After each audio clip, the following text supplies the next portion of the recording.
Good morning to all you viewers out there in Ubertuber land that's watching this here channel. It's the old soldier coming at you today from Robinson County, North Carolina, where it is cool, windy, and rainy, with an expected high of about 52 degrees today, steadily dropping. And Friday, they're actually calling for the white stuff. That's right. There's a potential that we might get just a little bit of snow on Friday. Now, I don't think it's going to do much. Temperatures have not been cold enough, long enough for it to hit the ground and really do anything. It might land the fields and the grass for a little bit. But as far as the asphalt's concerned,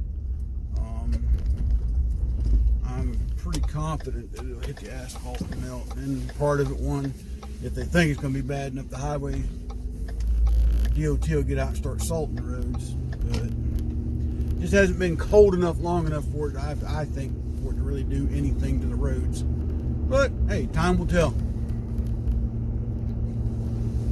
Time will tell. Alrighty. So yeah, President pardoned and or commuted the sentence of several people yesterday. Good for him. I hope it's from the kindness of his heart and not for political clout. I was really surprised at the commuting of the former governor of Illinois' sentence. And then really, to top that all off, I was really surprised at Mr. Blagojevich's comments. He showed a level of civil gratitude and appreciation for the president's actions, and even kind of threw a little bit of shade at his own party. My fellow Democrats really don't like him, but dude, I'm appreciative of what you did. Interesting turn of events. And then the former coach, I think he was the 49ers former coach, whatever guy. I didn't know that guy had been convicted of anything, but he got a pardon. So now I'll say this to say that to say this, and that is, Mr. President, if you're watching my little measly old channel, which I doubt you are, but if you are, show some love to Pete Rose. Man suffered long enough. Throw the guy a bone. He's been exiled from the Baseball Hall of Fame long enough. I mean, come on. And the thing is, what Pete Rose did was wrong. But a lifetime ban, and then you got guys that use steroids to enhance their performance to get inducted in the Baseball Hall of Fame. Come on, Mr. President, show Pete Rose some love. Get the Baseball Hall of Fame committee to lift their ban on him so that he can be considered for induction to Hall of Fame. I'm not saying that they got to put him in there, but at least lift the ban so that he can be considered. Given the light of what's going on today, and given the light of some of the others that have actually been inducted to the Hall of Fame, so come on. And that's the old soldier's thoughts on that. So I think the debates tonight in Nevada, there's still a lot of contention about why Bloomberg is allowed to be in this debate and others are not. The divide continues. But I was looking at the percentages. Bloomberg, he got a fair amount of support. Of course, Bernie Sanders for the Nevada convention is 27%, I think they said. But old Mr. Buttigieg, whatever his name is, the mayor of whatever town that is in Ohio he's from. It's in Indiana.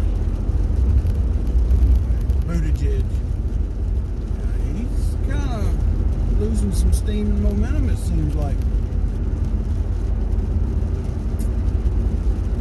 And then Miss Elizabeth Warren has furthered herself down in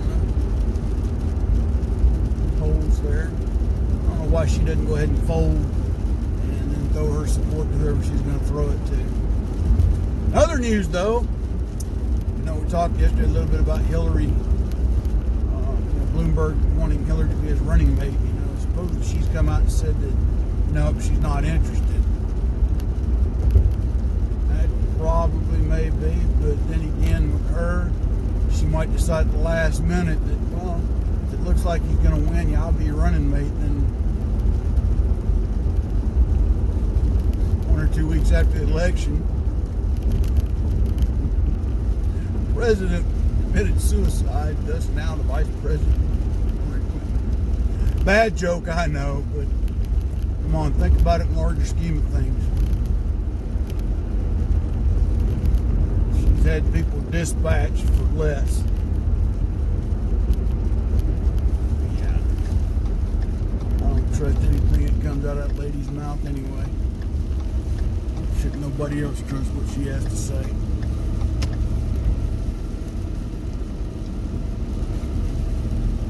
But yeah. Buttigieg, he's falling in the polls.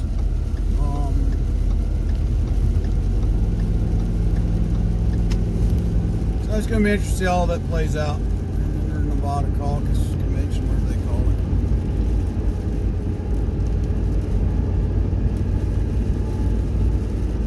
And then I was reading somewhere there was a county in, let me think.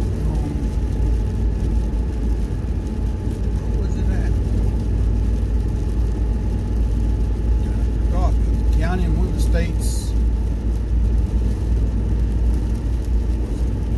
it was Tennessee. There we go. It's a county in Tennessee that has passed a resolution or measure that basically states that they will protect people's gun rights, regardless of whatever their state passes, that they have deemed in gun control laws as unconstitutional.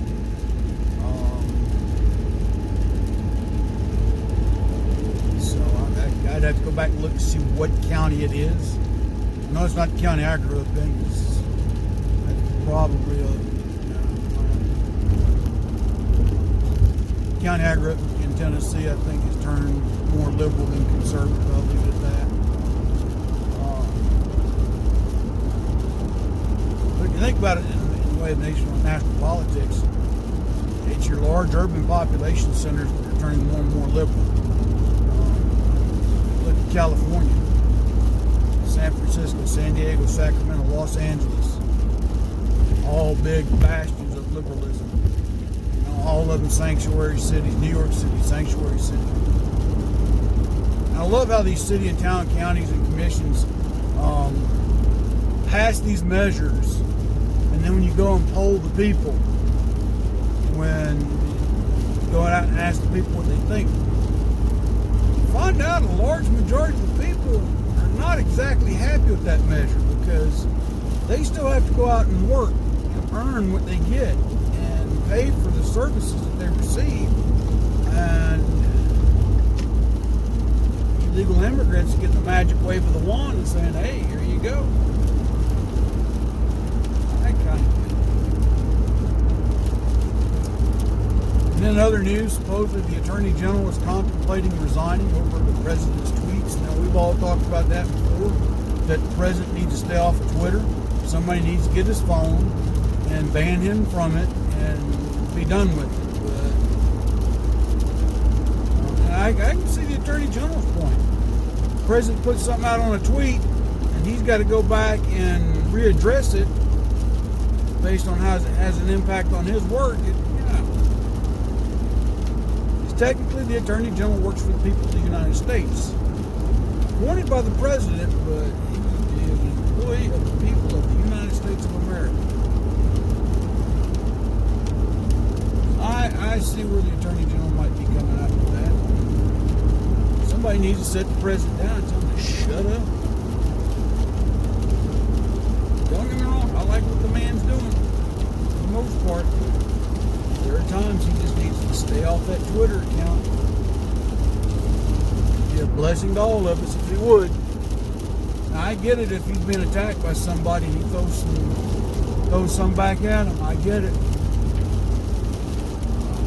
But he really does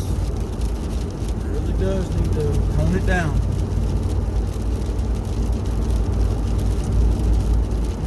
Things were so much simpler before social media. You actually had to pick up a paper that was actually written by an unbiased journalist. News articles didn't always have some type of political lean or cant. Just spelled out the facts and laid them out there and let the people decide. I say to some extent, there's always been undue influence in the media. Go back to the late 1800s, early 1900s. People with money had power, and so regular papers weren't printing what they wanted. They went and created their own. There's always been that. But you still had those papers that the journalists were willing to write an unbiased news article, one that was based on fact.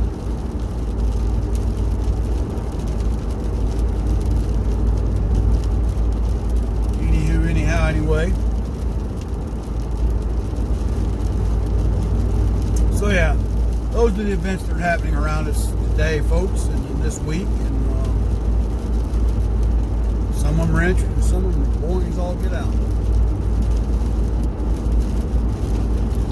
Tell me what you think down in the comments below, folks.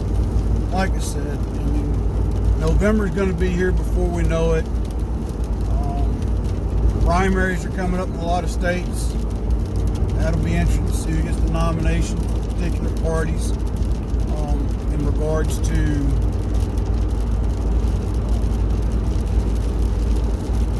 positions that are starting to come open in government, or let's say positions, for the elected membership of the House and the Senate, etc.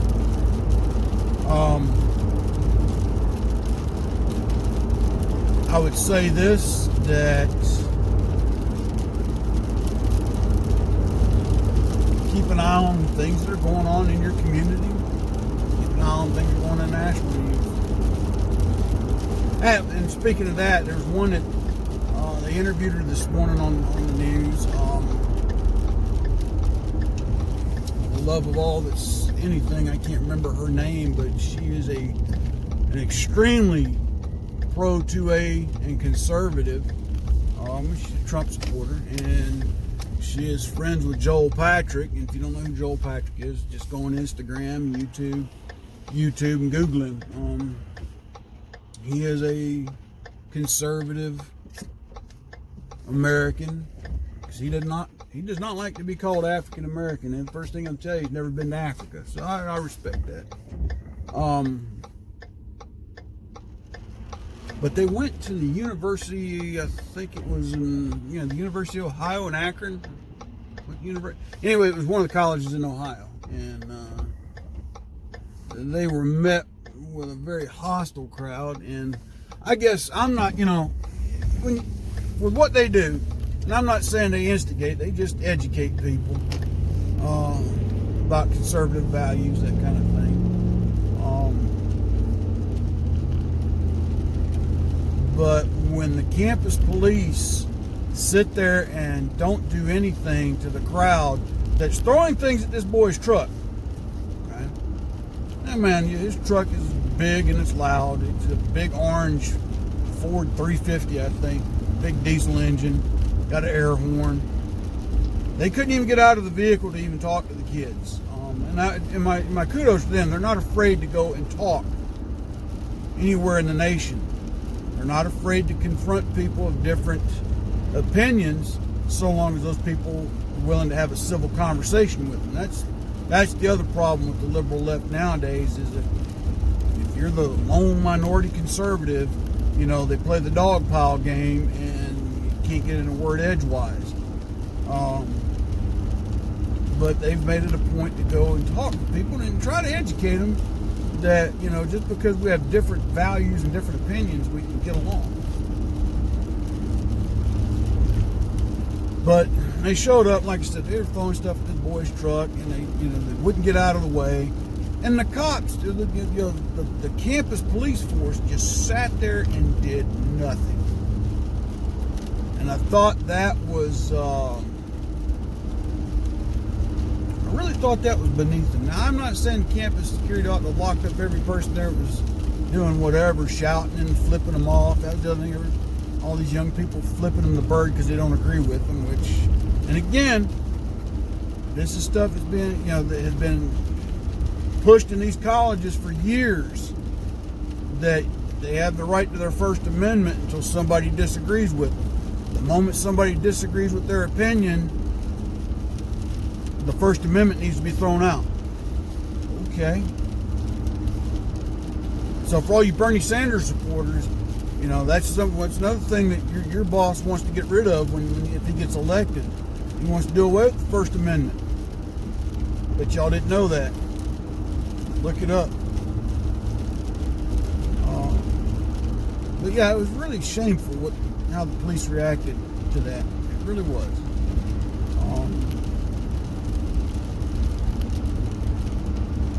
I'm thankful nobody was hurt. But it could have gotten a whole lot worse other than just, slinging cups of ice and water at his truck. But again, just because they don't agree with what these two individuals have to say, gives them no right to throw things at them, to cuss at them, to flip them off. I mean, the mentality, and like I said, the sad part is, these places of higher learning have been embedded with these liberal professors that basically encourage it. So, that's all the time I got for today, folks. I hope everybody has a blessed and wonderful day. Comment down below. Give me your idea of things, what you think of it. We'll have a civil discourse, if you will, and we'll go from there. Appreciate everybody that supports my channel and watches. And if you like what I'm doing and you know somebody else with, hit the like and the share button. Share it with others. But as always, charities I'd ask you to help out with: tunnelstotowers.org, Pin Up for Vets, Valor for Veterans, and Folds of Honor. Vendors I'd ask you to help out: Money Quick Pawn, Rayford Road, Fayetteville, North Carolina. Robert's Custom Woodwork, Unsung Patriot. If you can help me out, get a few of my books, all that's down. All the links to these are down below in the description. So, any support's greatly appreciated, folks. So, until tomorrow, God bless, take care. It's the old soldier out.